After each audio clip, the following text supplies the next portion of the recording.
It's Severe Weather Awareness Week and perhaps fitting with a pending snowstorm.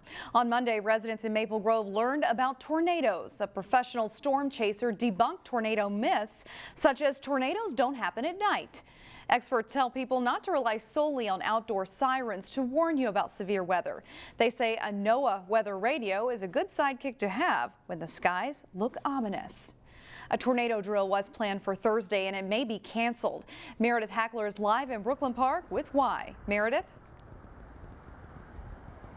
Shannon, this week is Severe Weather Preparedness Week, and the Hennepin County Emergency Management Agency uses it as a time to remind people how to stay safe when severe weather may hit.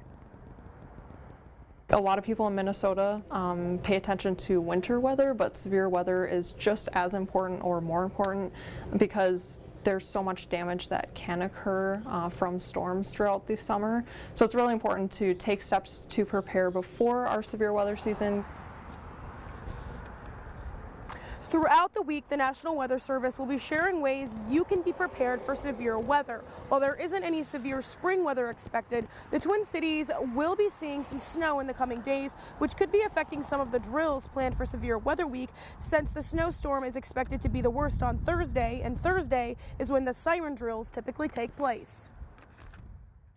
Right now, we're expecting some rain to start Wednesday midday, and then that'll transition over to snow late on Wednesday, and really the brunt of it is going to be Thursday all day, and then it'll kind of taper off overnight on Thursday. And we're expected right now to get 9 to 14 inches of snow currently. Sirens like the one you see here may not be going off for the annual drill that typically takes place since snow is in the forecast. And the National Weather Service is working with the Hennepin County Emergency Management Agency as well as the state of Minnesota to decide what the best course of action is moving forward on whether or not to cancel that drill. But they would like to remind people that if you do hear a siren outside of a drill, to go inside and seek information as to what's happening. Live in Brooklyn Park, Meredith Hackler, CCX News. Good information. Thank you, Meredith. Despite the major snowstorm predicted for later this week, summer is, we promise, just around the corner. And summer brings summer break for students. Near Food Shelf in Crystal is working to make sure underprivileged kids get enough to eat this summer when school lunches are not available. Volunteers are packing boxes of food that they'll give out to clients who have school-aged kids. Near plans to have about 700 boxes available to distribute in June, July, and August. It's very rewarding to make sure that they have this, because then you know that those kids are getting something to eat. And if you'd like to help or to donate, you can go to nearfoodshelf.org to find out more. The Maple Grove Fire Department spent the day making sure equipment worked and firefighters are physically able to do the job. Reporter Sonia Goen shows us why the annual checkup could be the difference between life or death. When firefighters rush out to a fire, it's crucial all their gear works. For Maple Grove's 100 firefighters, today was an annual checkup. It starts out with a baseline where you're just doing normal breathing, and then head side to side, head up and down. Each firefighter has their own mask. They were checked for leaks and to make sure the devices fit properly. You're trying to make sure that mask is going to stay sealed throughout any of the movements that you would normally have as part of the job. If their equipment doesn't work, there's going to be a real problem, especially now in this day and age when we're looking at all the issues with potentially cancer. We're looking at the issues of chemicals in the air. The other part of the checkup involved ability, where firefighters undergo a series of exercises like working with a ladder. You get all the way to the top, and then you have to lower it back down, hand over hand. We followed firefighter Kelly Pillar as he made his way through the obstacle course. They take to the extreme to keep us safe. He pulled a heavy hose and used an axe, chopping 50 times without stopping. While the test is grueling, it's a small price to pay for peace of mind. So when the tones go off, we know we're going to be taken care of well. And this is a huge part of it. So it's really important to take it serious. Sonia Goins, CCX News. What's old will be new again for a group of children overseas. Tuesday morning, crews took down the Becker Park playground to send it off to a new home. Photojournalist Ben Kroll put together this story. Today we have the old playground at Becker Park, which has been here for quite a long time, being removed by a group called Kids Around the World. Kids Around the World is a nonprofit organization that was founded in 1995, and the main idea for what we do is to provide playgrounds in parts of the world where kids have either never had a playground, never seen a playground, or don't have any opportunities to enjoy being a child. Well, we got one bolt that doesn't want to come out, that's all. We'll get that before too long and grind it out of there, and it's going pretty quick, so we'll probably be gone by noon. We're getting it done before it starts to snow. Yeah, they're doing a great job. We're just excited that this playground that's been able to serve the residents of Crystal for so many years is now going to be able to be moved and used somewhere else where other children can continue using it long into the future. That's what we do. I mean, we've built 840 playgrounds as of today in 70 countries, and here in the Twin Cities area, we've taken down over 110 playgrounds in the last 5 or 6 years. They just love coming out to take down the playgrounds. Starting Wednesday, Osseo District teachers and staff will put on the 52nd annual Wastebasket Revue. As we go to break, here's a sneak peek of what you'll see.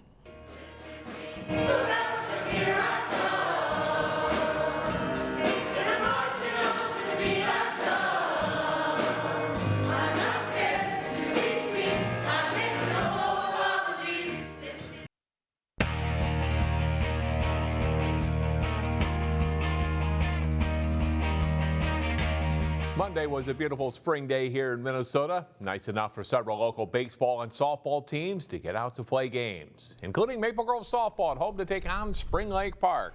The Panthers score in the top of the first, but veteran catcher Sophie Culhane blasts a 2-run homer in the bottom of the inning, giving the Crimson the lead. Top of the third, SLP hangs up 4 runs. Maddie Pitch whips the ground ball, scoring Jenna Nussbaum. It's 5-2 Panthers after 2.5. But Maple Grove explodes in the bottom of the third. Culhane with a shot over the outfielder off the fence to score Elizabeth Berry and Sydney Hockett, and the Crimson are just getting started. Nikki Raber, playing in her first varsity game, crushes a 3-run homer, giving the Crimson a 9-5 lead. The next hitter is Maddie Doyle, and she goes yard as well. The solo shot gives Maple Grove a 10-5 lead, and they weren't close to done. Culhane connects again. This time it's a 3-run shot, giving her 7 RBIs for the game and a 14-5 Crimson lead. Bree Callard comes through with a 2-run double. The Crimson score 20 runs in the frame and wins big 22-5 in its first outdoor game of the season. It was super crazy. It felt super good. I felt like we were bonding as a team very well, and like the momentum just kept on going. It was incredible. I thought it was really exciting how we started off a little iffy, but then as together as a team we came up and got those 20 runs in that one inning and just came together. Maple Grove is playing its 3rd game of the season today, Tuesday at Coon Rapids. The Prep Boys tennis season is underway too. As Jay Wilcox reports, the Champlin Park Rebels are looking to bounce back after an uneven 2018 season. It's a mixed bag when it comes to early season weather for local boys tennis teams. The Champlin Park guys know that cold and wind are part of the deal, and staying mentally tough is a key. Yeah, it's very important because like you can get down early too, and then you just got to battle back, and it's all mental in this sport. So it's good to just battle back and get the win. Having our hands being cold, it's just makes the game harder. And I think, moving, you stay warm, but I think the hardest part is actually supporting a teammate after you win, because you're standing there in the cold, you're not moving, you're not warm. It's probably more mental and physical a lot of times, so having that mentality of being able to, gut through, windy days or, cold days or whatever. But just, I think the big thing too is being able to fight through, frustrating shots or, missing shots early on. The Rebels didn't have as strong of a season as usual last spring, finishing just under 500. They fully expect to better that mark this season, and a win to open the year against rival Anoka was a good start. I think we're going to do pretty good. We beat Anoka, so that's a strong start. They've usually been a pretty tough team for us, for sure. We have a rivalry with them because it's a border battle, and it's always good to get the first win out of the way too, so that was a good win for us. Yeah, win over a rival is definitely the greatest. It's always good to beat someone like Anoka, who is very good. They were very good, but we just happened to come up on top in majority of the games, and it just gives us a boost of energy. Champlin Parks isn't a program that typically draws elite top-level players, but what they do have is depth. That makes for good practices that help everyone improve. It makes practice a lot fun because it's very even competition throughout. Like, our 4 singles can play really well against our first singles, and it wouldn't be the most different game in the world. But we're a pretty deep team, I feel like. We don't drop off anywhere, so I think that'll be good for us, in the long run. Historically, usually we're usually pretty deep, but I feel like this year we're maybe a little deeper than past years. So, expected snow this week might keep Champlin Park off the courts for a bit, but when they do get back outdoors, the Rebels are swinging for a strong season. Jay Wilcox, CCX Sports. The Rebels are hosting Blaine Tuesday afternoon. They were supposed to beat Maple Grove Thursday, but that match has been postponed until later in the month. That's all for sports. CCX News returns in a moment.